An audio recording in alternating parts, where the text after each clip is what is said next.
진리를 말한다고 하는 교회가 정작 현실에서는 가장 진정성이 부족한 그런 모습을 사람들에게 보이고 있다는 것이죠. 반면 이 가상의 애니메이션임에도 불구하고 허구임에도 불구하고 사람들은 거기를 통해서 훨씬 진정성을 느끼는 거예요. 이 아이러니, 지금 우리가 살아가는 이 현실의 도덕적 구조가 어떻게 만들어지는지를 보여주는 아주 단적인 예라고 하겠습니다. 네, 여러분 안녕하십니까? 도시공동체연구소의 성석환입니다. 올여름 정말 더웠습니다. 견디기 어려웠는데요. 또 이 무더위를 시원하게 날려주는 컨텐츠들도 또 있었습니다.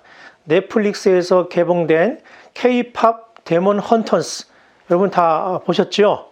좀 놀라운 인기를 누리고 있습니다. 참 당황스러운 것은 이 저승사자를 K-팝 가수들이 무찌른다, 뭐 이런 이야기인데 우리나라 전통적인 문화의 스토리를 외국인들이 이렇게 좋아할 줄은 몰랐습니다. K-팝 데몬 헌터스, 단순히 애니메이션이라고 말하기는 어려울 것 같아요. 이 음악 산업, 또 캐릭터 산업, 감정 산업, 이게 복합적으로 지금 뒤섞여 있는 것인데요. 무엇보다도 그 진정성이라는 차원에서 그것이 무엇인가를 의미를 다시 한번 되새기는 상징적인 컨텐츠가 아닌가 생각해 봅니다. 우리는 지금 물리적으로 존재하지 않지만 가상세계에 존재하는 그 캐릭터가 현실의 음악방송과 차트를 석권하고 있는 모습, 실제 팬들과 감정을 서로 교감하는 모습을 보고 있는 그런 것이죠. 사회학자 여러분, 에바 일루즈라는 분이 계신데요. 이분은 이걸 가지고 감정 자본주의다라는 다소 비판적인 시각을 표명했습니다. 감정은 더 이상 이게 내면에서 우러나는 것이 아니라 미디어나 플랫폼에서 조작되고 설계되는 것이다. 이렇게 이제 비판을 한 것이죠. 르몽드 디플로마티크 이 7월호에서는요, 브누아 브레비라고 하는 이 편집자가 이렇게 얘기했습니다. 인플루언서와 가상 캐릭터는 알고리즘이 만든 인위적 진정성을 팔고 있다. 좀 비판적인 시각이죠, 물론. 하지만 사람들은 이런 인위적인 그 가짜에 더 몰입하고 있는 것이죠. 자본의 힘이라고 할까요? 하여간에 이 보드리아르라는 이 사회학자는 이미 오래전에 시뮬라크라라는 얘기를 했습니다. 진짜보다 더 진짜 같은 가짜라는 뜻이죠.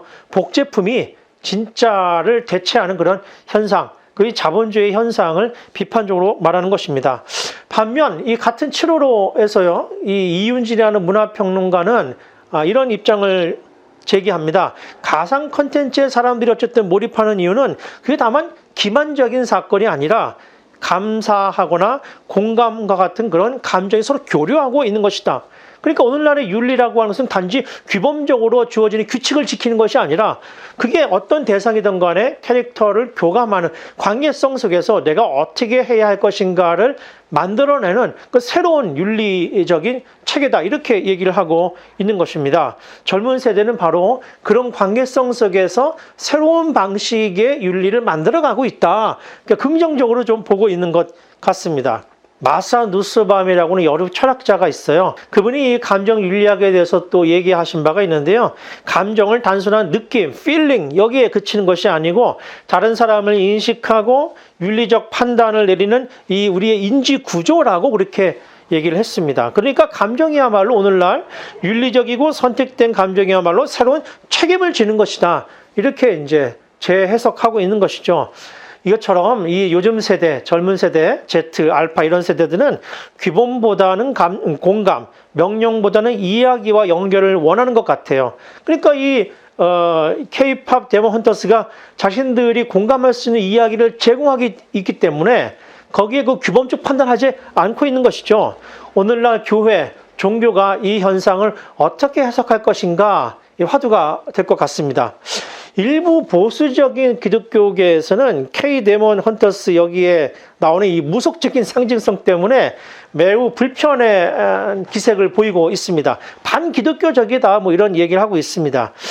또 최근에 이 아주 성경적인 예수 그리스도의 이야기를 애니메이션으로 만든 King of Kings 개봉을 극장에서 했죠. 이것조차도 성경적인 예수와는 좀 다르다 이러면서 불편한 기색을 내비치는 기독교 보수적인 사람들도 있는 것 같습니다.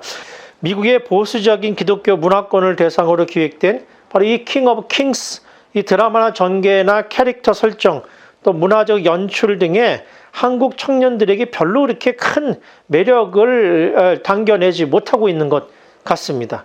일반 대중을 향한 내면적인 감동이나 정서적 몰입감이라는 측면에서 봤을 때 이 캐대언보다는 확실히 떨어지고 있다, 이렇게 평가할 수 있겠습니다. 단순한 문화 기호의 차이라고만 볼 수는 없습니다. 동시에 우리 사회가 종교적 상징과 이야기에서 감정적으로 어떤 요소를 기대하고 있는지를 보여주는 그런 중요한 대비되는 문화적 하나의 컨텐츠 해석 장치가 되겠습니다. 여러분, 최근 일부 유력한 목회자들이 해병대 사령관 이 구명 로비에 적극적으로 나섰다라는 그런 보도가 있었습니다. 유독 정치 권력자들과 결탁해온 이 개신교 목회자들의 삐뚤어진 영향력 행사를 볼 때 많은 사람들은 교회가 여전히 돈과 권력에 약하구나, 이런 이미지를 갖지 않겠습니까? 진리를 말한다고 하는 교회가 정작 현실에서는 가장 진정성이 부족한 그런 모습을 사람들에게 보이고 있다는 것이죠. 반면 이 가상의 애니메이션임에도 불구하고, 허구임에도 불구하고 사람들은 거기를 통해서 훨씬 진정성을 느끼는 거예요. 이 아이러니, 지금 우리가 살아가는 이 현실의 도덕적 구조가 어떻게 만들어지는지를 보여주는 아주 단적인 예라고 하겠습니다. 여러분, 이제 신학은, 또 신앙은 이제 진정성이 무엇인가를 다시 해석해야 될 때가 됐습니다. 진정성은요, 말의 진실만으로는 구성되지 않는 시대인 거죠. 관계의 신실함이 필요하고요, 타인에 대한 책임과 공감이 필요한 시대에 살고 있습니다. 예수 그리스도, 그분이 왜 진정성을 가지고 수 있었을까요? 고통받는 사람 곁에서 함께 밥을 먹고 배신당했지만 용서하는 그런 이야기를 통해서 우리에게 진정성으로 다가오는 것이죠.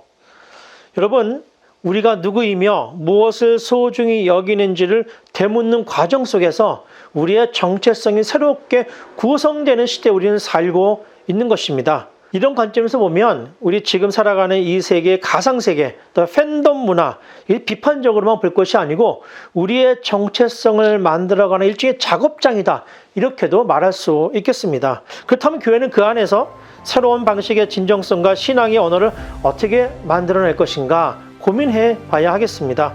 K-POP 데몬 헌터스는 단지 문화 콘텐츠만이 아니고요, 우리가 진정성을 어떻게 찾고 있는지를 보여주는 중요한 거울이 되겠습니다. 교회와 신학은 이제 이 거울을 외면할 것이 아니라 그 앞에 서서 우리 자신의 모습을 직면해야 하겠습니다. 우리는 정말 무엇을 믿고 있고 무엇을 진짜라고 느끼고 있는지 말이죠.